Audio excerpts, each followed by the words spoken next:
नमस्कार, स्वागत है फटाफट ताज़ा तरीन बड़ी खबरों के साथ। दोस्तों, आज की सबसे पहली और बड़ी खबर आ रही है, लेकिन दोस्तों उससे पहले अगर आप चैनल पर नए हैं तो इस चैनल को आप सब्सक्राइब कर लीजिए, वीडियो को लाइक कीजिए, अपने दोस्तों को वीडियो शेयर कीजिए और साथ ही बेल के आइकन को दबाइए ताकि हमारे आने वाले सभी लेटेस्ट ब्रेकिंग न्यूज़ की नोटिफिकेशन आपको सबसे पहले मिल सके। और दोस्तों, आज की पहली और बड़ी खबर आ रही है। खबर है कर्ज माफ़ी, फ्री बिजली, पिछड़ों व सरकारी नौकरी में महिलाओं को आरक्षण देने पर हेमंत सरकार हुई रेस। दोस्तों, झारखंड की हेमंत सोरेन सरकार ने अपने कॉमन एजेंडा को पूरा करने की गति तेज कर दी है। मुख्यमंत्री हेमंत सोरेन ने बुधवार को प्रोजेक्ट भवन में झारखंड मुक्ति मोर्चा समेत कांग्रेस व राजद के कोटे से सरकार में शामिल मंत्रियों के साथ बैठक की। मुख्यमंत्री ने सभी मंत्रियों से कॉमन एजेंडा के तहत आने वाली योजनाओं की रिपोर्ट मांगी है ताकि विधानसभा सत्र के बाद उन योजनाओं पर प्राथमिकता के आधार पर काम शुरू किया जा सके। वर्तमान में चल रही जिन विकास योजनाओं की रफ्तार कोरोना के कारण थमी हुई है, उसमें अब तेजी लाई जाएगी। मंत्रियों को यह भी बताने को कहा गया है कि वर्तमान में कौन सी योजनाओं को तत्काल लागू करना जरूरी है। खबर है बाल मजदूरी की शिकायत के बाद मुख्यमंत्री ने दिया कार्रवाई का निर्देश। दोस्तों, किसी ने ट्विटर के माध्यम से मुख्यमंत्री को जानकारी दी कि पलामू के मनातू में बाल मजदूरी करवाने का गोरख धंधा चल रहा है। यहाँ 2000 रुपये में बच्चों को राजस्थान भेजा जा रहा है। इसके बाद मुख्यमंत्री ने मामले का संज्ञान लिया और कार्रवाई के निर्देश जिला के उपायुक्त और संबंधित विभाग की मंत्री को दिए। उन्होंने आदेश में कहा, बाल मजदूरी एक कलंक है जिसे आप हम सबको मिलकर ख़त्म करना है। पलामू डीसी कृपया उक्त मामले की जांच कर कार्रवाई करते हुए संबंधित क्षेत्र में परिवारों को जरूरी सरकारी योजनाओं से मदद पहुंचाकर तथा बच्चों को शिक्षा हेतु स्कूल में नामांकन करा सूचित करें। दोस्तों, बड़ी खबर निकल कर आ रही है। कोरोना जागरूकता टेस्ट पास नहीं करने वाले शिक्षकों को स्कूल में नहीं मिलेगी एंट्री। दोस्तों, झारखंड में कोरोना जागरूकता टेस्ट पास नहीं करने वाले और इसका सर्टिफिकेट नहीं लेने वाले शिक्षकों की स्कूल में एंट्री नहीं हो सकेगी। राज्य सरकार ने तय किया है कि जब तक कोरोना जागरूकता टेस्ट में शिक्षक सफल नहीं होंगे, उन्हें ऑनलाइन सर्टिफिकेट नहीं मिलेगा। ऐसे में उनसे स्कूल में सेवा नहीं ली जाएगी। मैट्रिक और इंटरमीडिएट के छात्रों को परामर्श के लिए या फिर पढ़ाने के लिए स्कूल खोलने पर शिक्षकों को यह सर्टिफिकेट दिखाना अनिवार्य होगा। राज्य के सरकारी और निजी स्कूलों में कार्यरत 2 लाख से अधिक शिक्षकों में 70% यानी कि 1,40,000 शिक्षकों ने ही कोरोना जागरूकता टेस्ट पास करके सर्टिफिकेट लिया है।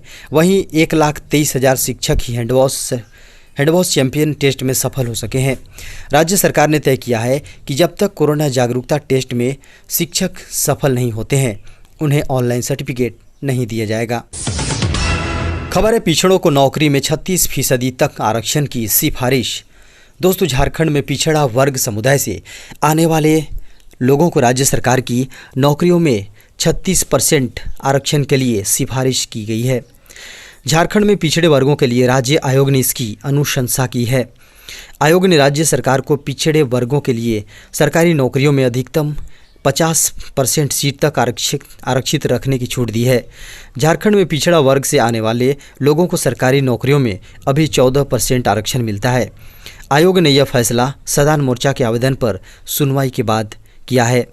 मोर्चा की ओर से झारखंड में पिछड़े वर्गों की आबादी 56% होने का दावा किया गया था। इसी अनुपात में सरकारी नौकरियों में आरक्षण की मांग की गई थी। आपको बता दें कि पिछड़े वर्गों के लिए राज्य आयोग का मानना है कि प्रदेश में अति पिछड़ा वर्ग यानी एनेक्जर 1 की आबादी पिछड़ा वर्ग यानी एनेक्जर 2 से अधिक है। इसलिए अति पिछड़ा वर्ग यानी एनेक्जर 1 को 24% और पिछड़ा वर्ग यानी एनेक्जर 2 को 12% आरक्षण झारखंड सरकार कम से कम दे। खबर है मानसून का बड़ा अपडेट। उमस और गर्मी के बाद 13 सितंबर तक बारिश के आसार। दोस्तों, झारखंड के कई जिलों में वज्रपात के साथ हल्के से मध्यम दर्जे की बारिश होने की संभावना है। पिछले 24 घंटे में राज्य में मानसून की स्थिति काफ़ी कमज़ोर रही है। बुधवार को राज्य के कई जिलों में गर्जन के साथ हल्की बारिश रिकॉर्ड की गई। बंगाल की खाड़ी में आंध्र प्रदेश के तट के पास एक कम दबाव का क्षेत्र बना हुआ है।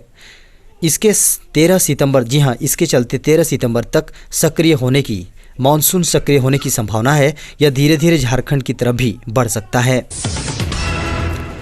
खबर है बिहार झारखंड के यात्रियों के लिए बड़ी खबर। 12 सितंबर से चलने वाली विशेष ट्रेनों के लिए रिजर्वेशन शुरू। दोस्तों, कोरोना संकट के बीच रेल मंत्रालय ने रेल यात्रियों की सुविधा को ध्यान में रखते हुए रेलवे 12 सितंबर से 80 और स्पेशल ट्रेनें चलाने की योजना बनाई है। पूर्व मध्य रेल क्षेत्राधिकार में 8 ट्रेनें, जबकि पूर्व मध्य रेल क्षेत्राधिकार से गुजरने वाली 12 स्पेशल ट्रेन आएंगी, जिसके लिए रिजर्वेशन टिकट 10 सितंबर से मिलनी शुरू हो गई है। ये ट्रेनें पहले से ही चल रही 230 ट्रेनों के अलावा पटरी पर दौड़ेंगी। झारखंड को महज 2 ट्रेन मिली है, जिनमें अगरतला देवघर व धनबाद फिरोजपुर ट्रेन है। अगरतला देवघर सप्ताह में सिर्फ एक दिन रविवार को चलेंगी। ट्रेन अगरतला से 10:25 से रवाना होगी व देवघर अगले दिन दोपहर 1 बजे पहुंचेगी। दोस्तों, बड़ी खबर निकल कर आ रही है। जी हां, किसानों को बड़ी सौगात, पीएम ने लॉन्च की ई गोपाला ऐप। जी हां दोस्तों, किसानों की आमदनी बढ़ाने के लिए लगातार सरकार कदम उठा रही है। इसी कड़ी में प्रधानमंत्री नरेंद्र मोदी ने गुरुवार को किसानों की मदद के लिए एक नई ऐप लॉन्च की। इस ऐप का नाम ई गोपाला ऐप है। इस ऐप के जरिए किसानों को पशुओं के जरिए अपनी आमदनी बढ़ाने में मदद मिलेगी। नस्ल सुधार, बाजार और सूचना portal e Gopala app launch किया है। ई गोपाला ऐप के बारे में खुद पीएम ने ट्वीट कर कहा है कि यह हमारे मेहनती किसानों के लिए एक व्यापक नस्ल सुधार बाजार और सूचना पोर्टल प्रदान करता है। यह एक अभिनव प्रयास है जिससे पशु पालने वाले किसान बहुत लाभान्वित होंगे। ये ऐप डेयरी किसानों की समृद्धि के लिए और पशु उत्पादकता बढ़ाने का ऑनलाइन माध्यम है। खबर है, देश का पहला कैशलेस विभाग बनेगा रेलवे, बोर्ड ने दी मंजूरी। दोस्तों, देश को कैशलेस बनाने की मुहिम में सरकार का कदम तेजी से आगे बढ़ रही है। वहीं सरकारी महकमों को पीछे छोड़ते हुए रेलवे जल्द 100% यानी कि 100% कैशलेस वाला विभाग बन सकता है। कोरोना काल में तेजी से डिजिटल पेमेंट के ग्राफ बढ़े हैं। ऐसे में रेलवे ने भी डिजिटल पेमेंट की तैयारी शुरू कर दी है। अब पार्सल बुक कराना हो या पार्किंग में गाड़ी खड़ी करना हो, सभी के लिए डिजिटल पेमेंट की सुविधा होगी। ट्रेनों में चलने वाला टिकट चेकिंग स्टाफ भी ऑनलाइन जुर्माना वसूल सकेगा। इस मुहिम से रेलवे 100% कैशलेस हो जाएगा। कैशलेस के लिए रेलवे बोर्ड की गाइडलाइन मिलने के बाद रतलाम सहित भारतीय रेलवे के सभी 17 जोन के 73 मंडलों ने तैयारी शुरू कर दी है। खबर है, कोरोना काल में एलपीजी सिलेंडर पर अभी नहीं मिलेगी सब्सिडी, जानिए इसकी वजह। दोस्तों, कोरोना संकट काल के इस दौर में इस माह मतलब सितंबर में भी घरेलू गैस पर सब्सिडी नहीं मिली। पिछले 3-4 माह बैंक खाते में गैस सब्सिडी का पैसा नहीं आ रहा है। इसकी वजह यह है कि घरेलू उपयोग वाले सब्सिडी और गैर सब्सिडी सिलेंडर का दाम समान हो गया है। किंतु इस सब्सिडी को समाप्त करने का निर्णय क्यों लिया गया है, इसका सबसे बड़ा कारण है कि अंतर्राष्ट्रीय बाजार में अप्रैल में एलपीजी की कीमतों में भारी गिरावट के पश्चात मई में घरेलू सिलेंडर का बाजार मूल्य 162 रुपये 50 पैसे घटाकर 581 रुपये 50 पैसे कर दिया गया, जिससे सब्सिडी एवं बिना सब्सिडी वाले सिलेंडर का दाम एक हो गया है। रसोई गैस सब्सिडी समाप्त होने से सरकार को लगभग 20,000 करोड़ रुपए की बचत होगी। बीते वर्ष 2019-20 में सरकार ने 22,635 करोड़ रुपए की गैस सब्सिडी प्रदान की थी, जबकि वर्ष 2018-19 में 31,447 रुपए की सब्सिडी दी थी। खबर है, रेल यात्रियों के लिए बड़ी खुशखबरी, स्लीपर और जनरल बोगियों को एसी कोच में बदलेगी भारतीय रेलवे। दोस्तों, कोरोना काल में, जी हाँ, महामारी के बीच भारतीय रेलवे ने यात्रियों की सुविधा के लिए एक बड़ा कदम उठाया है। सफ़र आरामदायक और सुरक्षित हो, इसके लिए रेलवे सभी नॉन एसी स्लीपर क्लास को 3 टियर एसी कोच में बदलने जा रही है।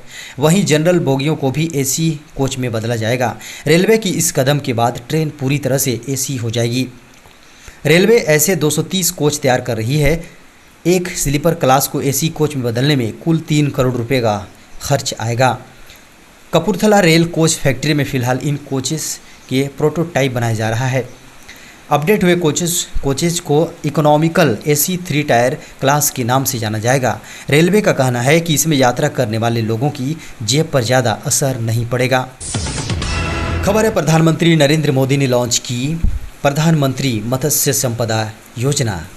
दोस्तों, प्रधानमंत्री नरेंद्र मोदी ने गुरुवार को PMMSY यानी प्रधानमंत्री मत्स्य मत्स्य संपदा योजना को लॉन्च कर दिया है। इस कार्यक्रम से 55 लाख लोगों को रोजगार मिलने की उम्मीद है।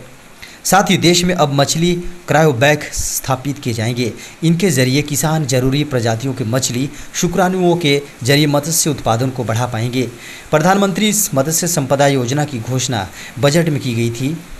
इसके बाद कोरोना राहत पैकेज की घोषणा करते वक्त वित्त मंत्री निर्मला सीतारमण ने बताया था कि मरीन इनलैंड फिशरी और एक्वाकल्चर में गतिविधियों के लिए 11,000 करोड़ रुपए का फंड उपलब्ध कराया जाएगा। मत्स्य पालन देश का एक उभरता हुआ क्षेत्र है। इस सेक्टर में अभी करीब 15 लाख लोगों को रोजगार मिला हुआ है।